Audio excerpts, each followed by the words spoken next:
you, Madam Deputy Speaker. It is a privilege to speak in this debate on the King's gracious address. And I would like to thank and congratulate the members for Bradford West and Harlow in their proposing speeches. Yeah. It is an honour to be the MP for Putney, Southfields, Roehampton and Wandsworth Town. And I'd just like to take this opportunity to thank all the people who stop me on the street, who stop me in events when I go to school, and thank me for the work I do for our community. It's not the image that MPs often have about being constantly harassed and abused, but honestly, the people of Putney are wonderful, and I am so grateful for their support for my work. We don't always agree on everything, but they are very supportive of my work of being an MP, and I'd like to thank them for that. In a short space of time, His Majesty's Government has delivered real change that matters to people in Putney, Southfields, Roehampton and Wandsworth Town, and they also tell me about the things that the Government is doing that's made a difference to their lives. We've raised the minimum wage, strengthened workers' rights, including day one sick pay, protecting renters' rights and stopping the unfair Section 21 evictions. And in the last few months, seeing landlords taking the opportunity, the rogue landlords, the good landlords remain good, the rogue landlords have taken the opportunity in the last few months leading up to the Section 21 evictions being abolished to evict people has been horrific to see, and just shows why we needed to do that and how good it is to rebalance the equation in favour of renters. We've brought our railways back into public ownership, starting with our own South West Rail. And I'm so proud of lifting 450,000 children out of poverty by abolishing the two-child benefit cap. Hear, hear. And I welcome the ambitious package of legislation announced here today. 37 bills.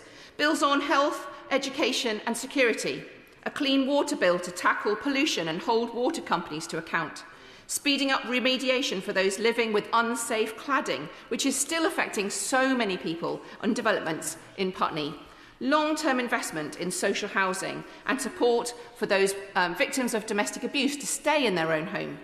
Reform of the leasehold system by accelerating the transition to common hold and including stronger transparency measures alongside tighter regulation of managing agents. This is an issue that plagues so many people in Putney. They have been looking forward to this common hold and leasehold transformation that is coming down the line. It will make such a difference to people who don't get enough information in their bills. They don't know what they're being asked to pay for. The bills go up time and time again, and giving them the security of tenure that they have not had up to now.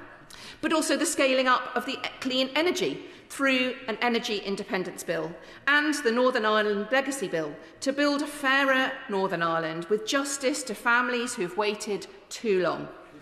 I would have liked to see, I certainly will. Can I commend Honourable Lady for her speech and a very positive from her point of view? But on the Legacy Bill, unfortunately, we do not see the emphasis that we wish to see upon victims. So does the Honourable Lady agree if we're going to have a Legacy Bill, it has to address the issues of victims and also address the issue of the Republic of Ireland, who has more say in the process than what we have here? I absolutely respect the work that the Honourable Member does in his own constituency and across Northern Ireland to bring about reconciliation. But I would say that the bill does put victims at the heart. Its victims have been spoken to constantly to create the bill, to rework it since the Tories bill didn't work, and to put their justice that they want to see at the heart. And we should make sure that we, across the chamber, we make sure that the bill does deliver what he advocates for there, because it should deliver justice and the answers that families have been waiting for so long. I must say I'm disappointed that there was no mention of the renovation of Hammersmith Bridge in the King's speech. I live in hope one day the King will sit upon the throne and talk about the renovation of Hammersmith Bridge. We are one step further. There is a structures fund, there is a timetable for applying for it, and I am very hopeful that there will be funding announced very soon this year for that renovation for Hammersmith Bridge and the reopening of the 6 bus routes and all of the vehicles that were stopped from going across that bridge, which impacts us so much in Putney. But I was most keen to see the focus on closer alignment with the European Union, and I will focus on that in my speech, as well as protecting children online and international security. Brexit has imposed a deep and enduring cost on our economy and on living standards. It's the elephant in the room all the time when we talk about the economy, the context for the very difficult financial position that we are in as a country. Because of Brexit, GDP per person is 6 to 8% lower. Business investment is around 18% lower. Employment and productivity are down 3 to 4%. The member of Clacton will talk about everything he did except the consequences of the single policy that he has delivered. Yeah. He sold the country false promises, and we're seeing the consequences today. Yeah. But he's not the only one that bears the cost. Most families... The Honourable Lady might like to consider whether she would like to withdraw the comment false promises. I think she's suggesting falsehoods from the Honourable Member for Clacton. I certainly will withdraw that. Thank you very much, Madam Deputy Speaker. The cost is being borne by families who can't magic away the detrimental economic consequences of Brexit with a £5 million gift. The damage he has inflicted has compounded year after year. The Brexit effect has built up and built up through uncertainty, higher trade barriers, and businesses forced to divert time and resources away from growth, innovation and job creation. As a member of the Foreign Affairs Committee, Madam Deputy Speaker, I recommend all members become readers of our report on the EU reset. The most important lesson we drew is that a reset cannot be simply a collection of lots of initiatives. It must be guided by a clear strategic vision. What we need is a whole-of-government strategy, one that defines what we want the relationship with the EU to look like in 5, 10, 15 years' time, and it aligns our economic, security and diplomatic priorities accordingly. I therefore welcome the announcement of the European Partnership Bill in the Gracious Address. And I welcome the priority given to better working relationship with the EU. This will benefit the whole country through better security, increased economic growth and more investment for businesses. This is how we tackle the cost of living crisis.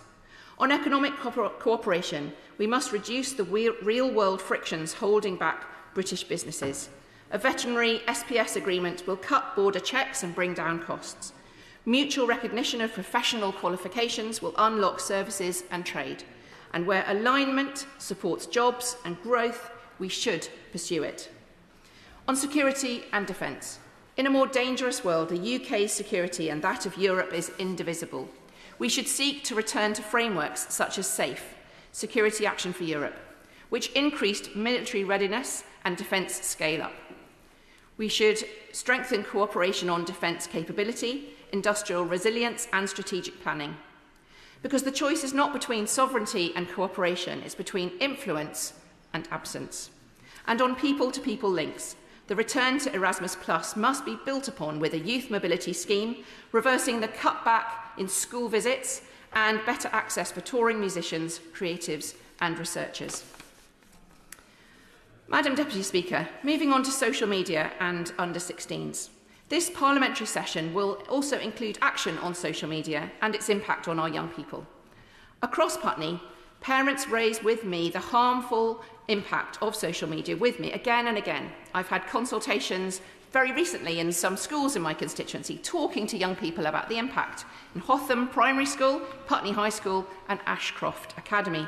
I've talked about the addictive design, harmful content and the sheer amount of time that young people are spending online, time that they feel they are disappointed by, wasted time. So I'm really pleased that the government is already taking action with consultations, pilots and proposals for restrictions happening right now. I agree we must now go further and with greater clarity. Other countries are already acting on this. The debate here has progressed very fast in the last year, and action now, it's agreed by everyone, is essential.